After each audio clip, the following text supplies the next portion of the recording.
මේ උඹ දැන් ඔය සිසත් විභාගේ පාස් වුණාම අක්කා වගේ ටවුමේ ලොකු ඉස්කෝලේකට යනවද?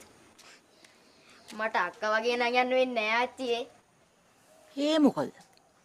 අක්කා යන්නේ ගවුම් ඇදලානේ. මං අදින්නේ කලිසන්නේ. බත් දැන් බොහොම පැහිලා. ගානට වැඩි. විභාගෙට දෙන ප්‍රශ්න ටිකට යාන්තමින් උත්තර ටික ලියාගත්තොත් ඔන්න ආච්චිගේ අහිංසක බලාපොරොත්තු ඉෂ්ට වෙයි. මොකද්ද බල මගේ අහිංසක බලාපොරොත්තුව?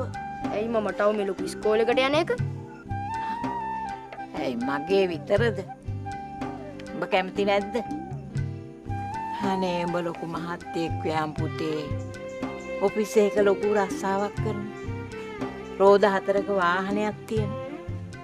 ඊට පස්සේ ඉතින් මාවත් ඉස්සරහා සීට් එකේ තියාගෙන මාව එක්කම් ඵලයන්කෝ අනුරාධපුරේ වන්දනාවේ. මාත් සාරියකුත් පටලෝගෙන එන්න. හැබැයි සාරිය ඇදන්නාවත් බෙල්ට් එක දාගන්න එනවා. මොකටද මං සාරිය ඇඳලා බෙල්ට් දාන්නේ? නෑ නෑ. වාහනේ ඉස්සරහා සීට් එකේ යනවා නම් බෙල්ට් දාන්න කියලා තියෙන්නේ. නැත්තම් දඩ ගන්න තමයි වෙන්නේ. මං ගිහින් බයිසිකලේ යන්න එන්න. තාත්තේ ඈ පුතේ. අද මට දෙයියෝ ගැන තිබුණ ප්‍රශ්නයක් වැරදුනානේ. මොකද පුතේ? දෙයියෝ දෙනකොට හිස් තැනක් රවුනවා කියලා තිබුණේ. මොකද්ද තාත්තේ හිස් තැනට එන්නේ? භූතයෝ පුතේ භූතයෝ.